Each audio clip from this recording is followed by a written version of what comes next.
கர்ப்பப்பைய பெரியார் வந்து ஒவ்வொருத்தரும் கத்தி எடுத்துட்டு ஒவ்வொரு பொம்பளையும் எதையும் எடுக்க சொன்னாரா? கர்ப்பப்பைய அறுத்தறீங்கன்னு. இந்த வார்த்தை அந்த ஒரு அரசியல் டோனை கூட புரிஞ்சுக்கிற அளவுக்கு கூட அறிவு இல்லைல்ல. அவர் என்ன சொன்னார்?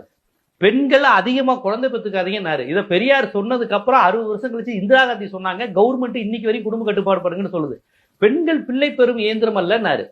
24 நேரமும் உன் உடல்ங்கிறது உன் புருஷனுக்காண்டியும் உன் குடும்பத்துக்காண்டியும் உன் ஜாதிக்காண்டியும் உன் பிள்ளை பெற்றுக்கிட்டும் அவங்க வம்சத்தை பெருக்கிறதுக்காக ஏன் இருக்க?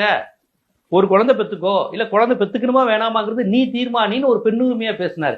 அத ஒரு பெண்ணை வைத்தே பெரியார் அவமானப்படுத்துறாங்க பாரு. எந்த பெண்ணின் உரிமைக்காக பெண்ணினுடைய உணர்வை புரிஞ்சுக்கணும்னு இந்த ஆணாதிக்க சமூகத்தை செவிலில் அடிச்ச மாதிரி பேசின பெரியாருடைய கருத்தை ஒரு முஸ்லீம் பெண்ணு பருதா போட்டு நிக்க வச்சு பெரியாருக்கு எதிராக பேசு அப்படின்னு. அப்ப பெரியார் சொன்னது பெண் உரிமைக்காண்டி. 24 நேரமும் பிள்ளை பத்துக்கிட்டு இருக்காதீங்கம்மா, நீங்களும் படிக்கணும், நீங்களும் முன்னேறணும், நீங்களும் வேலைக்கு போகணும், நீங்களும் இந்த சமூக புரட்சியில் பங்கு பெறணுங்கிற அர்த்தத்துல பெரியார் சொன்னார். இஸ்லாத்துல போரில் பெண்களும் உதவி செய்யலான்னு இருக்கு.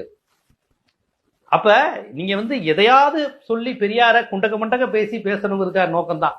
இந்த பருதா போட்ட அந்த இஸ்லாமிய சகோதரத்தை கேட்கிறேன், முருகன் முப்பாட்டன்கிறது குரான்ல சொல்லியிருக்கா? ஹதீஸ்ல சொல்லியிருக்கா? புகாரில சொல்லியிருக்கா? நபிகள் நாயக சொற்பொழிவுகள் எதுவும் சொல்லியிருக்காரா?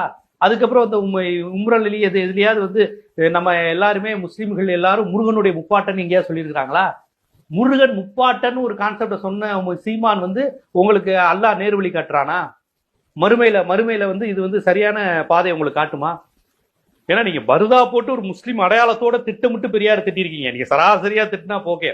இதுக்கு முன்னாடி ஒரு லேடி பேசும்போதே நான் ஒரு ஒடுக்கப்பட்ட ஒரு தாழ்த்தப்பட்ட ஒரு தலித் அப்படின்னு சாதியை சொல்லிக்கிட்டே பெரியார் திட்டுவாங்க. ஒரு லேடி, அவங்க பேர் தெரியல எனக்கு. இப்ப இவங்க வந்து தான் ஒரு முஸ்லீம்ங்கிறது புரியுதுங்களா? இவங்க நோக்கம் வந்து பெரியார திட்டுறது மட்டும் இல்ல, ஒரு முஸ்லீம் பெண் பெரியார திட்டுறாங்க, ஒரு தலித் பெண் பெரியார திட்டுறாங்க.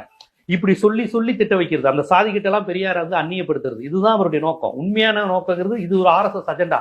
RSS டைரக்டா சில வேலைகளை செய்ய முடியாது. அதனாலதான் தமிழ் தேசியம்ங்கிற பேர்ல பெரியார திட்டுறது, தலித் விடுதலைங்கிற பேர்ல திட்டுறது. இன்னைக்கு இஸ்லாமிய விடுதலையா RSS மேடையில சீமான் ஏறுவாராம். இந்த பருதா போட்ட சகோதரி அதை ஆதரிப்பாங்களாம். தாய் மதம்